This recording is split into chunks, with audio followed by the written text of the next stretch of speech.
Hello, woman beings, and happy good. It's going to be a Tuesday when this comes out, but we are recording on a Saturday. Hope you're having a fantastic day. Today, we're going to be talking about swear words. So if you are easily offended or around children, you might want to reassess your situation.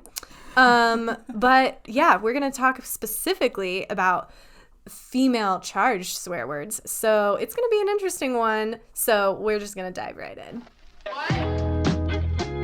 Welcome to the Woman Being Podcast community, where we explore thoughts and opinions and have the freedom to change our minds without expectation or judgment. We will hold a safe space and support each other as we navigate together in the form of feminine.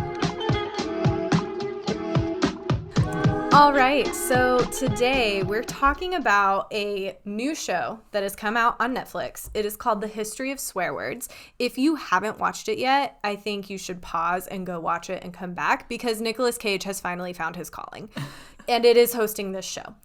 And so basically it just explores the history of a swear word, and each episode is a different swear word.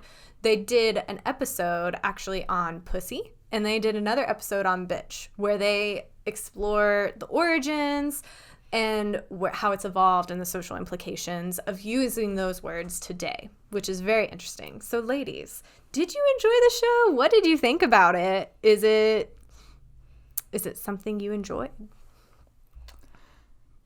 Yeah, I mean, I found it entertaining, for sure. I think that, honestly, Nicolas Cage's parts were, like, my least favorite parts of the show.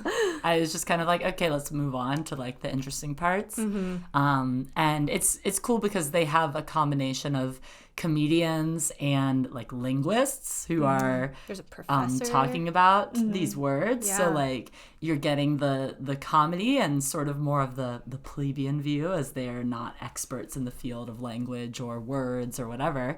And then you have people who, like, literally help make the Merriam-Webster dictionary, who are talking about why these words are a thing, what they mean, what their origins are. So I think it was a really interesting concept in the way that they did that as a sort of almost educational show, but also the fact that it's about swear words.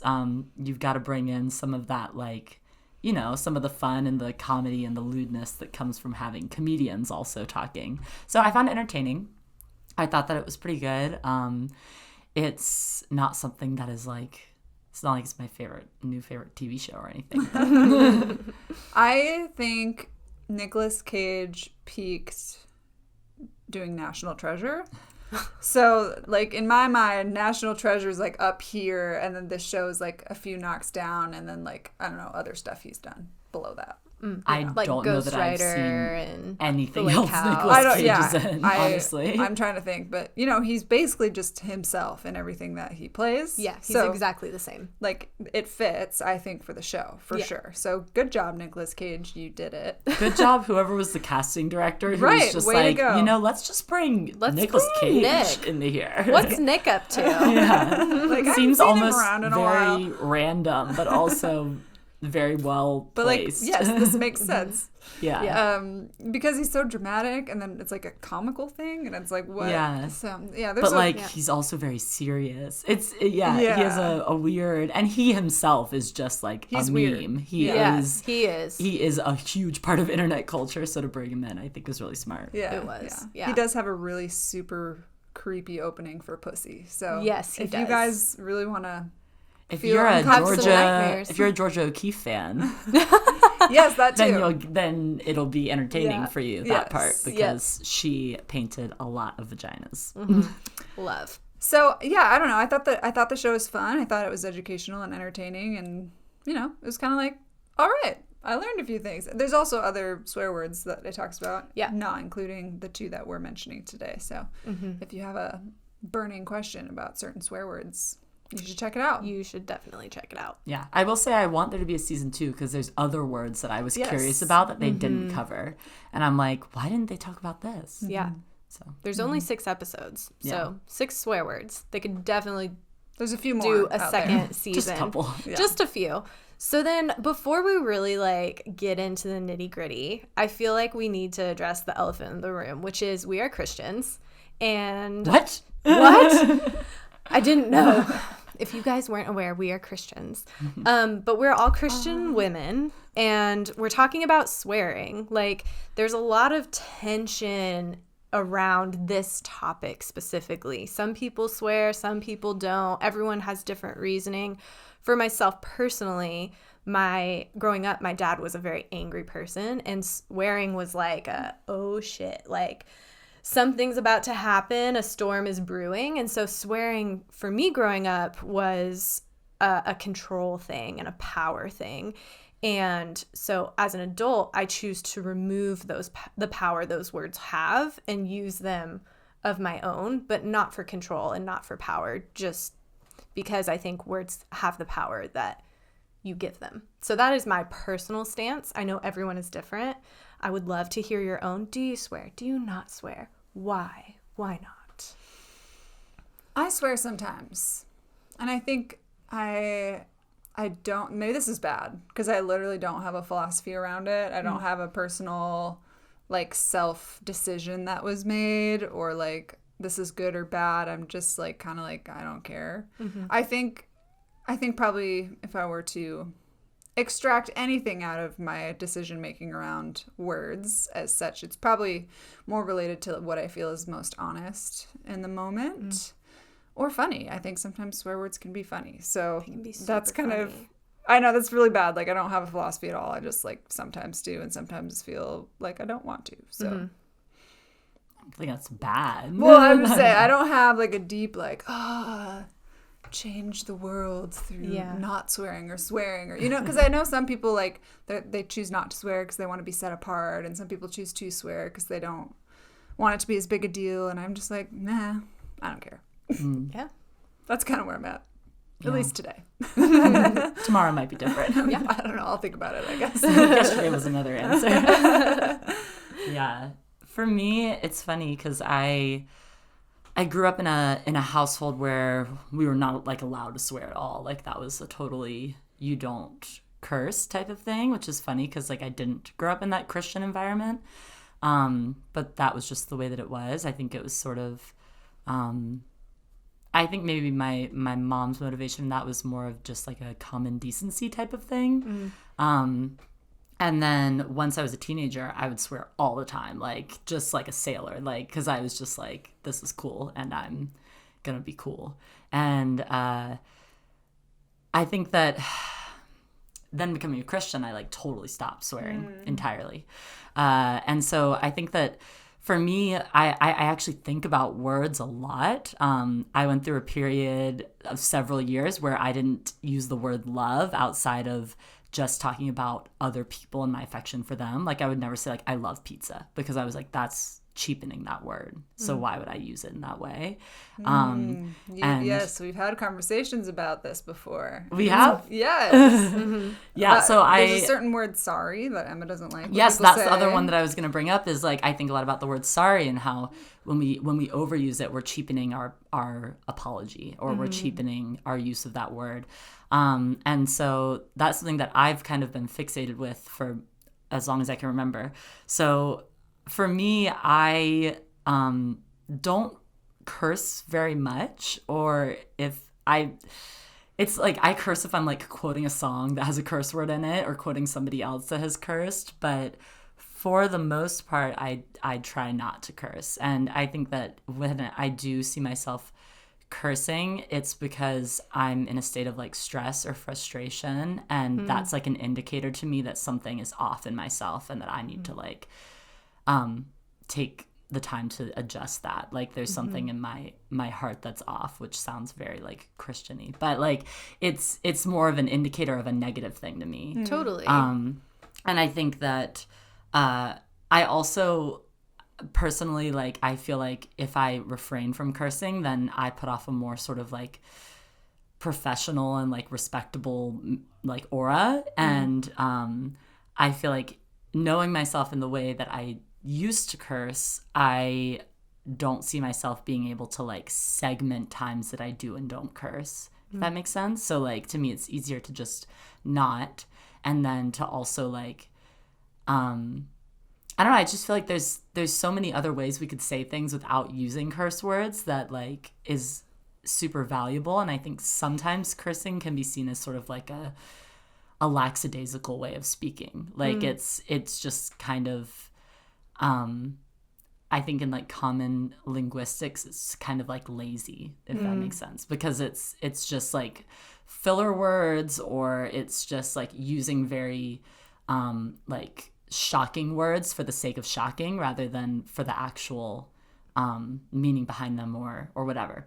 And I also just don't like them very much. So that's my other reason. But I mean, yeah. So there are times that I'm not going to say I'm perfect or whatever. And I don't think that perfection equals not cursing anyways. But yeah, I think, like growing up, cursing was not on the table. Good girls did not say bad words. We did not swear. Good girls, loved Jesus and spoke nicely. Had spoken maybe one curse word on accident before, and that was like kind of an indicator of your holiness level. And so I think, actually, now that we're thinking about it more, I'm like, I think part of it to me is trying not to have behavioral indicators as pointing to my level of faith or holiness or relationship with God. I guess I got tired of those outward appearance things determining how good I felt about myself in my personal walk with Jesus. So, and I, trying to focus more on the heart and the actual relationship as opposed to like, how do I look outwardly? So, and I'm a performance oriented person. And so for me, I think I just was like, I'm not going to perform in this way anymore. I think, again, like I think swearing can be honest. There's a King's Kaleidoscope song that uses a swear word, and I love it because I'm like, yes, like I think there are moments when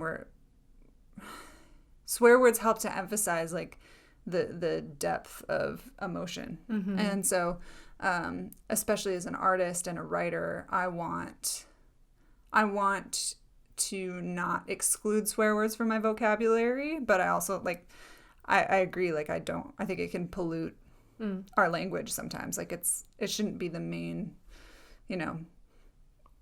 word that we use all the time. So, I go back and forth. Like I'm kind of like, nah. I mean, I definitely see like both sides. Like I agree, like I'm that person that's like, well, what are they seeing? What are they like picking up from me? But I'm also like, again, like whether I swear or not is not a reflection of my spirituality. But also I understand like what you're saying, the need for professionalism and, not cheapening what you have to say for a shock value or factor. And so I definitely, I can see both sides, and I feel like I have tension on both sides within myself. Well, that's actually huge though, because swear words can say a lot about you, whether you're intending for it to or not. Like it does create a certain perception around what type of person you might be. Like even just recently at work, I had written some copy for a website, one of our website entries for our company, and I used a swear word in it, which, we're not like a swearing company. It's made up of Christians, so it's not like I didn't know how it would land, and I wasn't like tied to it. But like as a company, we spent weeks, like just we loved it because it was like the perfect word for the situation. But we were like, oh, like shouldn't we? I don't know. Like, is that the image that we want to like portray? Like, is that like what are people going to think about who we are? And like, what about the relationships that we've already forged? And like, we've got relationships in the community with pastors and people who don't swear or would think that was, not a good thing. And so, I mean, what they ended up doing was not using it, but it like we wrestled with that for a long time. So I think like what you're saying, like swear words for sure will, whether it's true or not, or whether it's whatever, they do create like a sort of perception about who you might be as a person, for sure. Definitely. Whether that's right or not, I don't know, but like that is the reality. Definitely. And it is interesting because in the introductory episode, the first episode of the series, they talk about like people that swear tend to be perceived as less educated or less eloquent, and they talk about all those things, but they're like, really, there's actually a chemical reaction that happens in the brain when you swear, and it's like a little dopamine kick to help you if you swear when you are in pain or, whatever. Yeah, it like actually it releases adrenaline or something. It releases is what it said. adrenaline, and they even do an experiment where if you put your hand in a bucket of ice water, people that aren't allowed to swear pulled their hand out of the ice water before the people that were allowed to swear. And the people that were allowed to swear kept their hands in the water significantly longer, which I thought was really interesting. And so I don't think that means it's a right or wrong thing. I just think it's an interesting fact, as well as they talk about people that don't swear tend to replace shit with shoot. And it's like, it's the same thing. You're using those words to embody whatever emotion you're feeling. Or arsehole or fudge. Who on earth says that? My brother. Yeah. Arsehole? Yeah, or I'm being an arse. Or sorry, what are other Christian? Fudge or freaking or frickin'. Yeah. And so they're saying like those you're basically words just swearing. have the same intention behind them. And so it's like, how are they different really? But I'm just like, isn't arse a curse word in English? UK? Yeah. Mm-hmm. But because it's not here, like it's okay to say. I don't know. Yeah. Sorry, I'm just baffled by that. Yeah. It's an interesting topic for sure that I feel like will be around for a while. But so when you hear feministly charged, sorry, not feministly charged. Feministly. Feministly. That's the new word of the week. Whenever you hear words that are specific to women, like bitch or pussy, like what comes to mind? Like, what do you think about? Like, what's your internal reaction? For me, hearing the word bitch, I feel like I'm like, you don't say that. Like, that is one of the worst things that you could call a woman. And I don't want to be called that. You have no right to say that. That's my initial thought when I think about that word. Yeah. Not to say that I don't sing along to songs that do use that word in an empowering way. Yeah. Like I love Lizzo's music and she uses that a lot in an empowering way. And so that's my first reaction to that word. Pussy is more, I actually was kind of surprised pussy was in the curse words. Because I don't really consider it like a curse word. Really? Like it's like to me it's as taboo as just saying like vagina, which is not a curse word. Like, but vagina often is treated like a curse word. Exactly. That's what I'm saying. Yeah. Like it's sort of like a taboo word because it refers to genitalia. Sure. But I wouldn't really consider it a curse word. But I guess when it's used in the context of like being like, oh, you're being a pussy, I could see how it gets skewed that way, but to me it doesn't really seem that much like a curse word. And I mean, I think of vaginas when you say it. That's what Yeah. I always think of pubic hair because really pussy, fluffy cat. Oh, fluffy, I think of fluids. That's what I think of. Really? Oh yeah. Oh. To me, pussy is very like that's like a a wet vagina. Like an aroused vagina. Yeah. Okay. Yeah. I just wow. think of lots really of make pubic sure hair. your kids are not here while you listen to this, guys. Yeah, if you haven't figured that out now, you might want to turn this off. Yeah, we're getting into the This weeds of all isn't this. it. Yeah. And I just said I don't really curse, but you're gonna hear me curse a lot as we talk Yeah, about that's just a this, little 'cause disclaimer. You might that hear is some the- words this time around. Yeah. Yeah. Yeah, no, I don't know. I think bitch and pussy. I don't know. I don't get like triggered by either of them, I would say. Like if someone were to call me a bitch and it wasn't a nice thing, I'd probably be upset about it, but in the same way I would if they told me I was like, anything else. A jerk or like stupid or armpit head. I don't know, whatever. Armpit head. Okay. The classic insult, armpit head. Or like an asshole or whatever. Like that would be upsetting because that's not a nice thing to say. Anyone insulting you. But it'd probably depend on who it's coming from in the context or whatever. But pussy, yeah, I would agree. I've never really thought of that as a swear word per se. Yeah. But it is like a derogatory term of sorts. It's not something I say usually. To me, it feels like something men say about women that isn't nice. Yeah.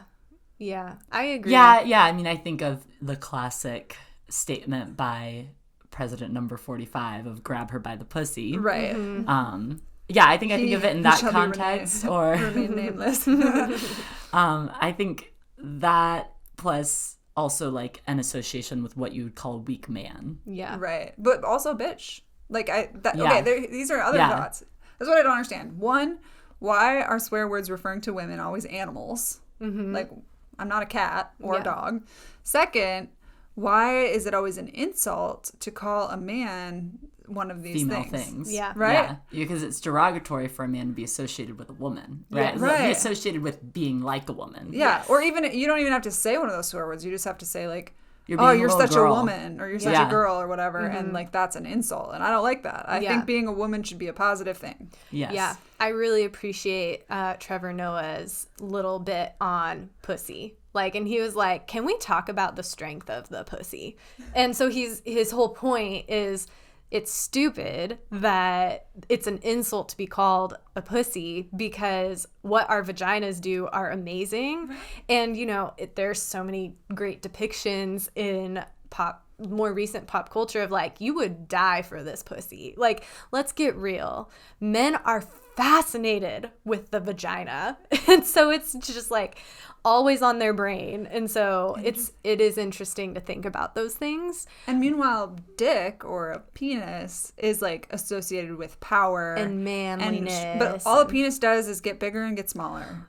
Right. It's not like, it doesn't birth children. And it's very tender and gets hurt very easily. Yeah. It's kind of Meanwhile, weak. Like, the balls. Like, yeah. Just, like, getting all up close to the body when they're cold. Meanwhile, vagina's freaking over here like, I'm just, like, carrying the weight of the world right now. And I'm going to birth got a lot child. of power. And I'm going to squeeze a watermelon out of me and then be healed in the next, you know, get back to work the next day, you know? Yeah. It really is it's a contradiction because pussy is associated with weakness, right? When actually the actual thing, the pussy, the vagina, is so strong. Like, it is something that not only births a human, is capable of birthing a melon out of you, but also, like, can withstand extreme amounts of pain in other circumstances that allows you to bleed every month. Like, it is the vessel for all of that. It's the vessel for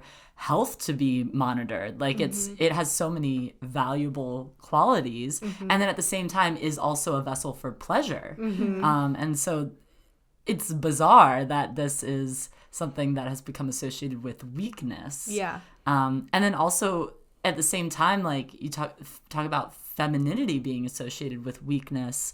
Like, I think that is part of it, and women being associated with animals. Part of me wonders if that's, like, because women have been seen as second-class citizens for so long. In a way, it's easier to associate them with an animal than with a man, because they are closer in the mind of society to an animal than to a real full human. Well, bitch is interesting because it was a female dog in heat is what it originated as. So it meant to associate with, like, an unruly female because, like, animals when they're in heat, they're just wild. They're just weird. Horses, dogs, you name it. All of them. They're weird when they're in heat. And so, like, this kind of unruly behavior became synonymous with, like, that of a domineering woman or a woman who had opinions or who was, like, loud stepping out of line. Right. Exactly. And it's still used to this day to reference women that are outspoken and loud and the meaning quote is unquote very stepping out of line. Yeah. And, like, that just doesn't, like, that's not, whereas men, we call them studs. Yeah. And, like, that's a compliment. Or, like, stallion. It's interesting that's too, an animal because dick is actually the only swear word that originates from a name. But I think it's very interesting because, dick is, like you said, it's not really an insult to guys. It's like, oh, you're such a dick. And it's like it's not a thing. But, you know, bitch or pussy tends to get a huge rise out of men. Like, don't call me a pussy. And it's like, it's interesting versus like if you call a woman a dick, it's also kind of like, whatever. Yeah. I mean, do women even often get called dicks? Like, not very often. I've done it before. I've called myself a dick to people before just to see what the social reaction is like. Like, sorry, I was being a dick. Sorry, I kind of like to be a dick sometimes. And people are just like, okay, whatever. Yeah. That's funny because I feel like, would you say bitch instead No. about yourself. I would in that say circumstance. I'm a boss bitch, but not in that in that context. No, like I try to use, if I do use bitch, which I actually tend. I feel like I don't use pussy. I just don't find it an appealing word to use. My favorite is coochie. Coochie? Yeah, your cooch. But like bitch, I tend to, and I'm analyzing my use of the word now after gaining all this information, but I tend to try and use it if it's towards women in a very positive way. Sometimes I do say like about men, like, oh, you're just being a little bitch. But then I'm like, ooh, I mean it specifically like a whiny man. Not necessarily that you are being like a woman, that you're being a whiny, typical white privileged man. But the idea there is that a whiny man is like a woman. Is like a woman. Exactly. So that's kind of what I'm like reevaluating in my verbiage right now. Yeah. But I do think sort of a counterpoint in this thought of animals and curse words, right? I was actually researching this a little bit because I was like, do other languages talk about have curse words that are associated with animals and stuff, and like what does that look like? And I was like, oh, okay, there actually are other languages that use animal associations with curse words for both men and women, which was interesting. But then I also remembered that we have a lot of animal words that we use that aren't necessarily curse words, but that we use in association with people as a negative thing. Like women can get called cows, right? If a woman is fat. If someone called me a cow, I think I would be way mad. Oh, yeah. Yeah. Oh, yeah.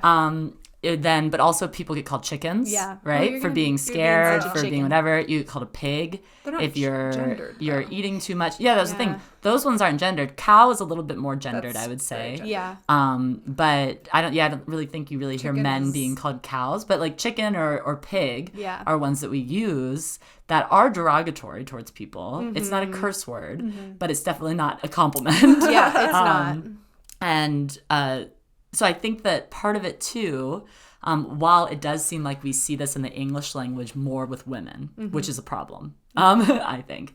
But it seems like a way to degrade people in general is to associate them with an animal because you're like bringing them down. You're bringing them down the food chain in their intelligence, in everything. Like you are lowering them and basically saying you're not human because I see this poor quality in you. Right. It's like it's more universal than just our English swearing ways. Then That's interesting. That's a good point. That is a really good point.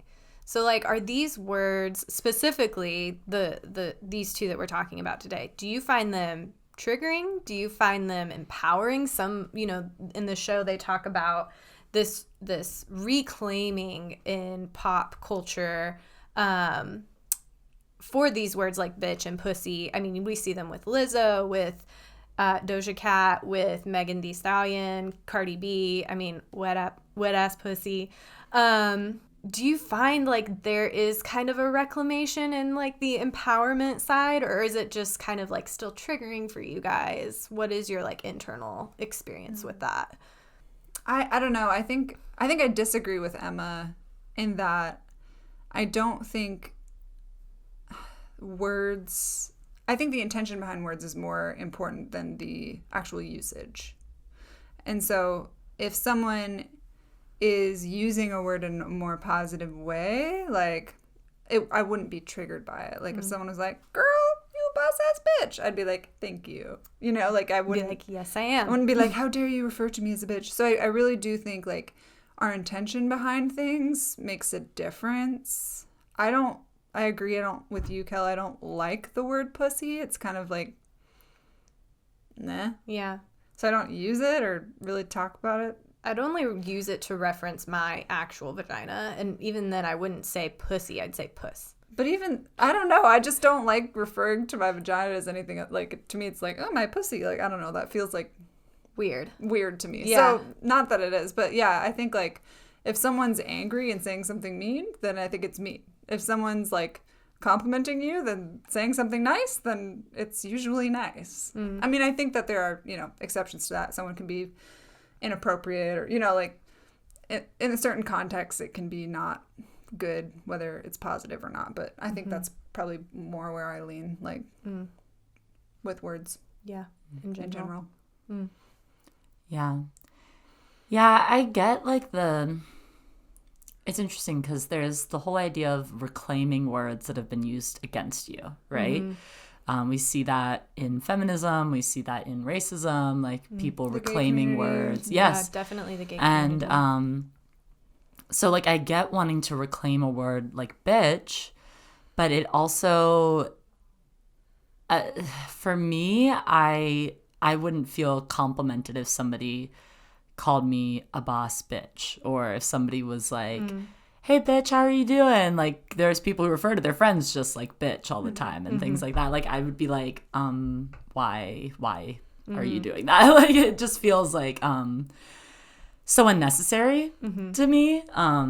And I think that there's other ways that I could be complimented that would get the message across just as well.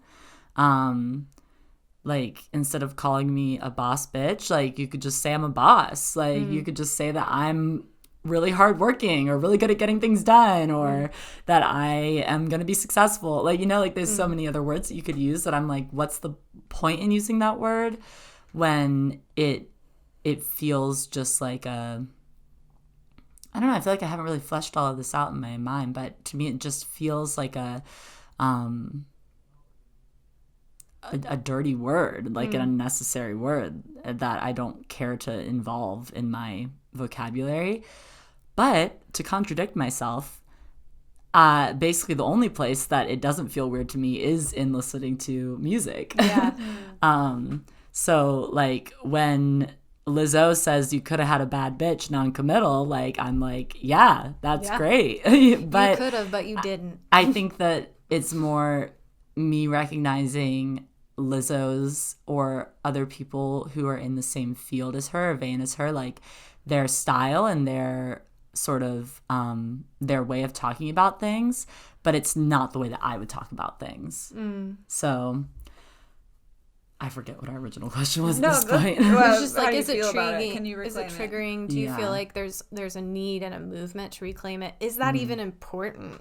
Like, you know, some people think it's really important. Some people don't think it's important at all. I personally lean a little more towards what Kelly is saying. Like it depends on the context. Like Lizzo's song, like, yeah, you could have had a bad bitch. Sorry, you made bad choices. Like, so like I'm a little more in that vein, but also like I totally hear what you're saying. Like at some point or at some level, curse words do seem unnecessary. Well, and I would never call my friends bitches. I wouldn't be like, let's go bitches. Like I just don't. That's not. I'd be like, I would be like, let's go wonderful, beautiful ladies. Let's, you know, like perfect star angels.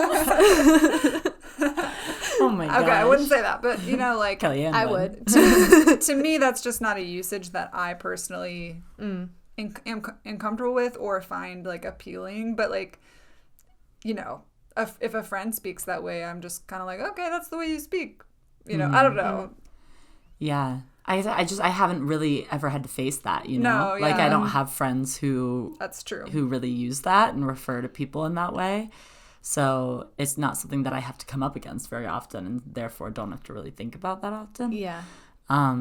But I think also in my mind, like rather than changing the meaning of the word bitch, I would rather people stop using words meant to degrade women and not use them towards men either. Like I would rather people just didn't do that than trying to like change the word.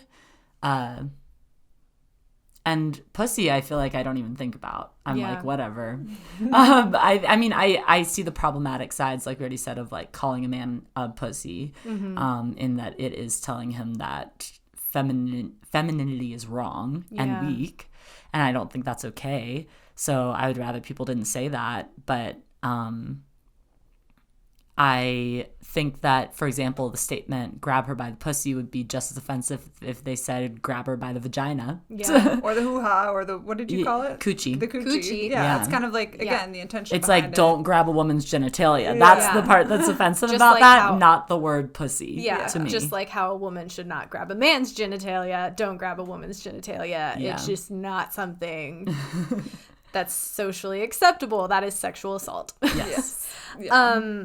I mean, these episodes, I feel like, were so packed with like little interesting facts. Mm-hmm. Like specifically, there was this in the jazz movement, I believe in the 1920s, there was like this underground movement where there was this beautiful, amazing African, or not African American, I should just call her Black. I don't know. What's socially acceptable now? Black, African American. Depends on the person. Depends on the person. Well, they a want. beautiful Black singer who was so vulgar. Like, if you think wet ass pussy is offensive, go listen to this singer that I can't remember the name of. It was radical, and there was kind of this this interesting moment in jazz that it was kind of like a power move that was really interesting and kind of like sticking it to the man a little bit. And it just kind of made me think about all the interesting fun facts. What were the fun facts you guys liked of the shows? I've got a few fun facts. What are your fun facts? So one is that pussy was popularized by porn. Mm-hmm. And that word really wasn't really in use until porn kind of took it on. And so it became very popular, and we now use it all the time. And the point being, how much does porn really actually influence culture? But because nobody talks about it, we don't actually see that direct correlation. So and I was much. like, whoa, that's huge. It influences culture so much. Yeah. It's like our education for sex now for children, or not children, but like For children. well, for children. Yeah. They Unfortunately, yeah. Unfortunately, that's like where most people learn from it. So Yeah. yeah. I mean, I think my favorite quote from the show was Nikki Glasser, who is one of my favorite comedians, and she said, "We couldn't talk about our pussies for so long, so now we don't want to shut up about it." Like, yes. She's like, women are obsessed with their pussies yeah, now. we love our vaginas. Yeah. We're like, wow. Well, and even female education and medical like understandings of the vagina have been so limited. And so now that more information is coming out, we're like, wow, this is actually a really incredible, powerful vessel within our body. Like, and we've been ashamed of it and unwilling to talk about it and for so long. Yeah. And now we learn all this stuff. And so, yeah, it makes total sense. It is the crown of my body, in my opinion. Like, crown. this Yeah. sacred vessel that I get to hold. Another fun fact was they talked about other words for vagina that were popularized throughout history. And my favorite one is Cecily Bum Trinket, which is literally just referring to an ornament for your bum. Yeah. Like and then, bum trinket. and then putting a popular female name at the time. So in it's the like front. a female name, bum trinket. Like a trinket for your bum. Yep. Or for your arse, if Or you're for in your England. Or for your arse, which I thought was just like hilarious. I'm like, that's, Yeah, there's some really funny words. I should call it my general. bum trinket from now on. There you You're like, go. Ross, you want to look at my bum trinket? Look at it. I don't Just know. have Take a a look. look. See. Yeah. Wink a wink. I imagine just like a little jewel dangling down there. That's just Which like the is a actual thing. trinket. That Yes, is a thing I now. know. You can get your vagina bedazzled. Yeah. So, not something I personally would ever do, but it's an option Teach if their own, that's I your suppose. interest. Seems like it would get in the way. But Yeah. yeah, I would say that I found personally the pussy episode more interesting than the bitch episode. Probably partly because it's a word that I'm less familiar with. Like in talking about the history and the origin of it, it's like everybody kind of knows vaguely, like, oh, bitch was a female dog. That's what people always say. Like that is where it originally came from. Little kids like to be like, oh, it's a bitch, and they're like looking at a female dog, and they're because they're like getting away with a swear word, but they're using it the way it was meant to be used. So or it's whatever. acceptable now. Yeah, and it's like exciting. I found the pussy one a lot more compelling. It was interesting hearing about how different things have used pussy and the word as a way to bring social change. So they talk about Pussy Riot, which was a group that organized under communist Russia, I believe. And they were these women who were fighting against this oppressive government. And they used that name Pussy Riot to draw attention, to point out and spread their message. And then you also saw just in recent history the like pussy hats that all the women wore at the Women's March here in the United States. And I think it happened internationally some as well. But they're those hats that sort of look like cat ears. I don't think they really look like cat ears very much. It looks like but a sack. It's just like an oddly shaped sack. But it's like the pussy hat because it's supposed to be like representative of female genitalia and therefore female empowerment. And so it was interesting to me to hear about the ways that word specifically has been used as an empowering word, because to me it feels like a little bit more of an obscure curse word as opposed to something like bitch. And it was interesting to get all of that sort of backstory and the varied uses, because it feels like a bit more of a sort of a gentler word than bitch as well. Really? To me. Okay. I would say so, yeah. Yeah. Huh. Interesting. I mean, I thought it was so interesting how they talked about the resurgence of both of these words around women's rights and the suffrage movement. And I was like, oh, wow, like these words have actually been a critical part of our female history. And so to learn about it felt like kind of giving honor to where we've been and how we have improved and grown as a society. Well, I would say, I think it was not Kleenex, Kotex or some some famous like women's sanitary product brand. They did this amazing commercial called Like a Girl. And they interviewed several women and asked them, show us what it means to throw like a girl or run like a girl. And so they would be like, or I can't throw. And then they interviewed them more and they talked about it. It's like, why is like a girl a bad thing? And like, do you think maybe like a girl could be a powerful thing? Like that it actually means that throwing like a girl means that you're amazing and you come with the force of femininity, and then at the end they're like, okay, now throw like a girl, now run like a girl. Yeah. And they like sort of step into themselves more fully. And to me that feels like if you can reclaim a phrase like that, can't you also not reclaim a swear word? Like, can't something that's derogatory or negative, can't you say, okay, but what is, actually this means this now. Like, we're changing the narrative about this. And I think words change. I think their meanings change. And I don't know. I'm not like, oh, that's a bad word and it's always been bad and it will forever be bad. I'm like, maybe, like, what if there's a future where bitch is a really happy, positive thing? Yeah, it's interesting to see how culture evolves around those sorts of things. And even with that tension of like, there was one portion in the bitch episode that they said, how do you not be a bitch? It's like, oh, you don't have opinions. You aren't loud. You don't say no. You never, you always say yes when a guy asks you out. And it makes me think of something very similar to that commercial that I actually really love that one. I'm glad you brought that up. But there's a video called Act Like a Lady, they said. And it shows, it's graphic, but it's also very good. And it shows these opposites that women are expected to live with and hold the tension of. I'm like, no wonder why women are under so much stress. And, sometimes you can't, or I find for myself, I can't make up my mind because there's the perfect example is don't be a prude, but also don't be a hoe. And it's like, well, what do you want? What do you expect women to be, really? Yeah. I mean, I think that one thing that the Like a Lady video shows really well, and then also that in the show History of Swear Words, when they ask them, how do you not be a bitch, they go even further past that list of things and they're like, don't breathe, don't talk, don't exist, don't basically. Take up space. And it's showing that there's actually like no winning way to avoid being a bitch, because if somebody decides that you're a bitch, then you're a bitch, and that's it.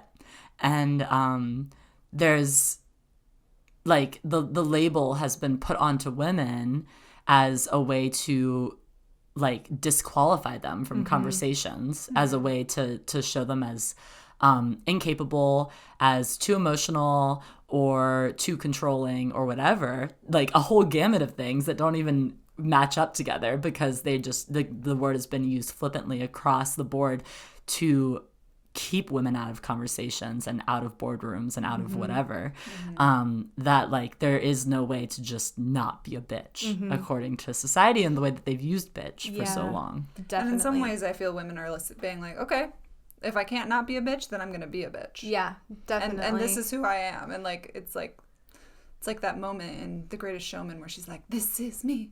You know, she's like, this is who I am. Get over it. Yeah. You know, like your understanding of this word is limited and poor. So yeah. Which let me educate you. Been interesting as I've kind of settled into my mid-20s, like as a female. I feel like I have found this new confidence of just like, you're going to think whatever you want to think about me regardless of. So I'm not going to be concerned of your perception of if you think I'm a bitch or not. I'm just going to show up and take the space that is mine to take. Now, I don't do that perfectly all the time, and I don't, you know, it's a dance, of course, but it's kind of like that idea of like, well, if you're going to call me a bitch anyways and I can't win, like I'm actually just not going to care like what you call me or perceive me to be. And it's kind of just like, is what it is. Another fun fact was, speaking of bitch, which has been our whole episode, but speaking of bitch, Ernest Hemingway actually was one of the first people to coin bitch as a more positive, powerful word, in that he talks about his mom as sort of this, what they call a bitch goddess. And I can get down with that. This understanding of a bitch goddess is often like this power figure that you can't control, but that's like still sort of negative. Like life is a bitch, or the weather's a bitch, or things like that is kind of this like, I don't know, earth god sort of force. Yeah. That like, you know, does what it wants and you can't control, which in some ways is like very empowering and interesting, but in other ways is like, yeah, Ernest Hemingway is pretty problematic, but he and they talk about it too in the episode. Like he kind of uses it as empowering, but also it's kind of a way for him to not even directly address women. Yeah. And instead call them something else rather than calling them what they are, which is women. And men get to be called humans. Men. Yeah. Whereas women are these just other beings. Right. But we aren't. We are people. And men are people. Yeah. And we don't have to be some other entity. Right. Because we're not separate. Right. Yes. Yeah. Which part of me though loves the like, well, the weather's a bitch, life's a bitch, because I feel like it speaks to our cyclical nature as women. And I'm like, yeah, you can't control a lot of who we are. You can't control when you're going to get your period, when you're gonna, what your cycle's going to look like. Yeah. Like you don't get to tell the wind where to blow. Yes. In a sense. Like, which is like, yeah, you're right. You don't get to tell me. And her blowing is not a bad thing. Like no, she blows. You know, she blows, and we all just hang on. That phrase specifically, but you know, like the ocean's gonna move. Yeah, you know, and like sometimes the seasons are gonna change. Sometimes she's gonna be like really dangerous and scary, and sometimes she's gonna be really comforting and beautiful. Like so, that's kind of in some ways that does like mirror femininity in a way. Is that like because of our cyclical nature that you brought up, and like the way that we change on a regular basis with hormones and all that stuff, like we are sometimes a force of nature in a way that can be powerful and scary, and then also can be like sweet and nurturing and you know, and it's all beautiful. It's just sort of the difference in our existence. Yeah, I think that, I mean, there's a reason why it's called Mother Nature, right? Like nature is so closely associated with femininity, which is so interesting because it's like nature is what like sustains life on Earth, and is so Sounds important familiar. and so valuable. And women are literally the reason humanity exists, because if there were not women, there could not be procreation, right? And there would be no one to bear a child. There'd be nobody to bring life into this earth. And so like there's this tension of like, on the one hand, recognizing the power of femininity and saying Mother Nature, and then there's the sort of condemnation of femininity in saying that the weather's a bitch. Like, you know? just need to, like, get yourself under control and get in line, kind of yes, thing. And I think some of it is sort of the male desire to tame the female and to have that control and that dominance.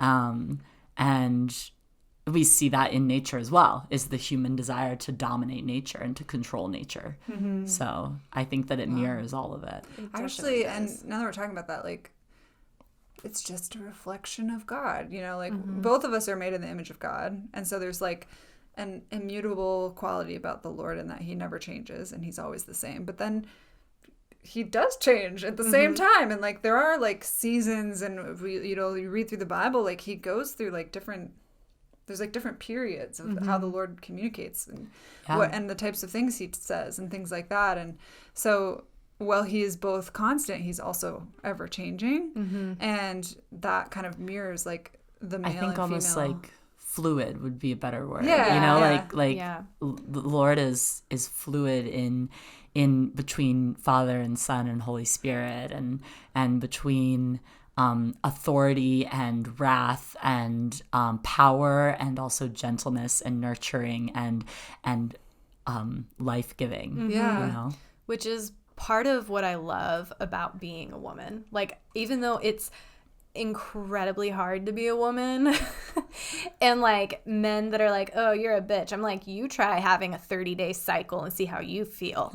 But also, like, I love that I get to hold that within myself, that you can be powerful and kind at the same time, that you can be authoritative and beautiful, like that those things don't have to be separated, and I get to embody that as a woman, whether it looks like a bitch or a pussy or something else.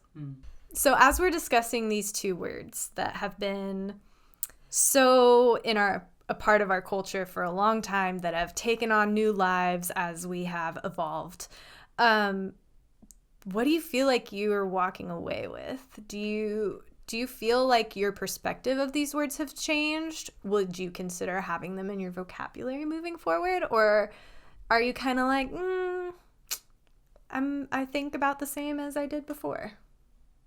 Do you have an answer to this, Kellyanne? I do.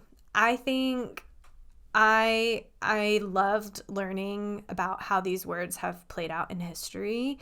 I loved learning how it used to be such a rebellious thing to use the word like bitch and pussy, especially as a woman. I think I'll be more hesitant to use these words in the future because of the way my understanding of the implications has changed. And then as well as, like, again, like I said in the beginning, for me, the words I use have the power I give them, but also as my understanding grows and changes, that the power also changes. And it's like, actually, I don't know that I want to strip those words of their power. I think I actually want to elevate them and be, if I choose to use those words, more strategic about the how and why and the circumstance.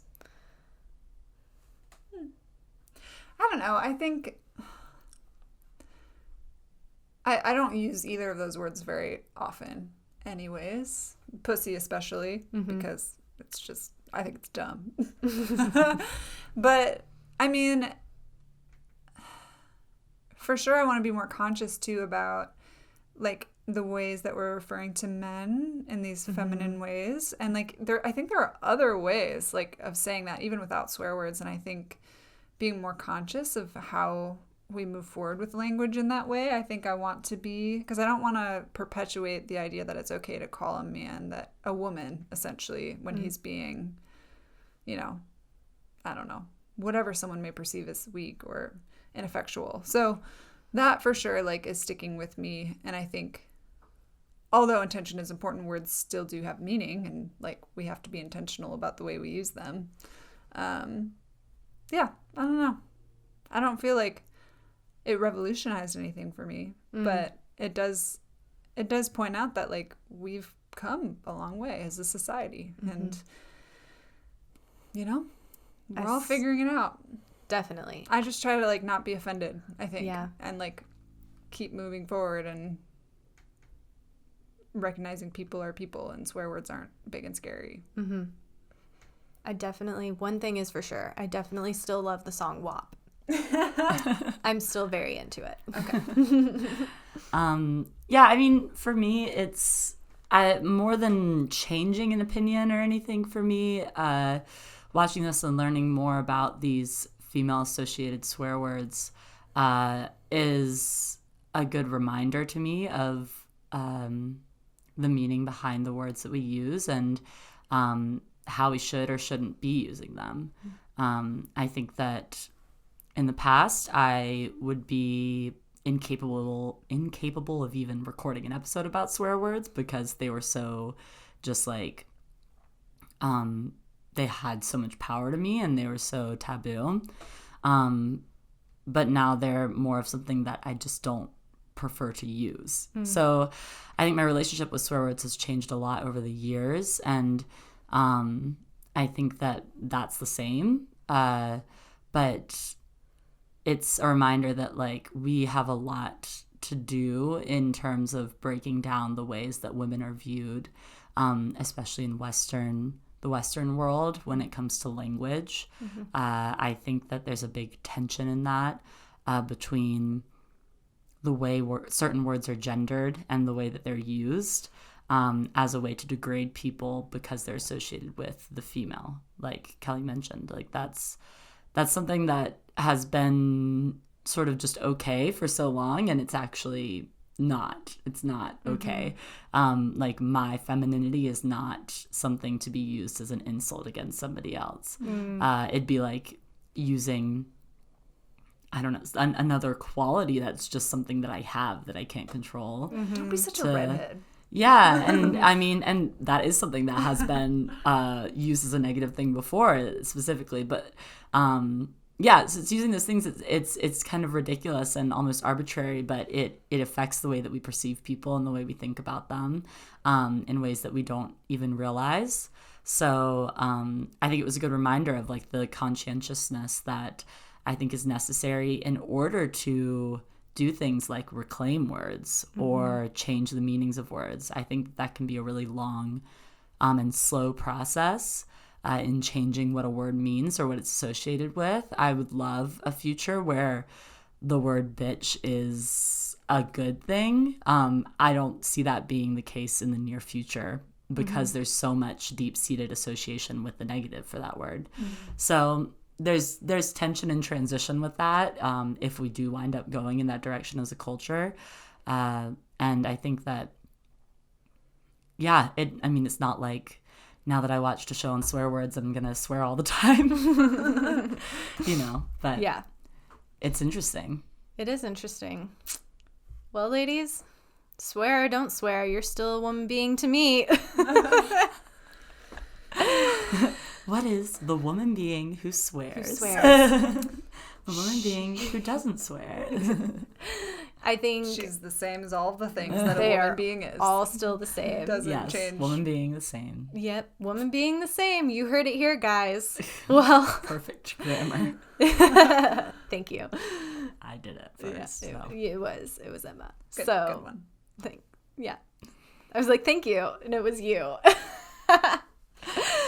But, well, ladies, thanks so much for sharing your insights, for digging in. I know it's a little bit of a nitty-gritty, uncomfortable topic, but, I think it's important we understand all areas that women can be affected, especially, Emma, I loved what you said about my femininity is not an insult that you get to use. And I think it's important to explore those things. So thanks for being here with me today. Thank you, Kellyanne. Woman beings, thank you for tuning in on this one. If you are still here, you made it. Wow. Thank you. Through all the profanity. Through all the profanity. All of the vulgar talk. All of it. You made it. So give yourself a pat on the back. But yeah, remember to tune in every Tuesday. Give us a like, give us a review, subscribe if you care to, pretty please. And also remember, you can follow us on Instagram where we post all the time about all the interesting things. And you can also visit our website, which is going to have a lot of the same stuff, but it's still nice to look at. So go have a look-see at What was our website called again? womanbeingcommunity.com. Thank you, ladies. And we'd love to hear, what's your favorite curse word? Tell me. Or least favorite. I'm wearing mine on a necklace that Miss Emma gave to me. What is it? Share with the people. It's fuck. Do you have a favorite curse word, Kelly? I have a favorite no. I don't have a favorite one. Yeah. For me, thinking through the curse words, the first one that came to my head was shit. Shit is so satisfying. And I don't even really use it, but I feel like it's my favorite. It's very funny. I think it's so good to just call someone out and be like, that's bullshit. Like, that is like my favorite. It's so satisfying. Or, I always thought this one was so funny. Like, no shit, Sherlock. Yes. I love that one. It's a good one, especially when used properly. In the proper context, you will get people to crack up. But anyways, well, ladies, this was a good one. And woman beings, we will see you next time. Bye. Bye.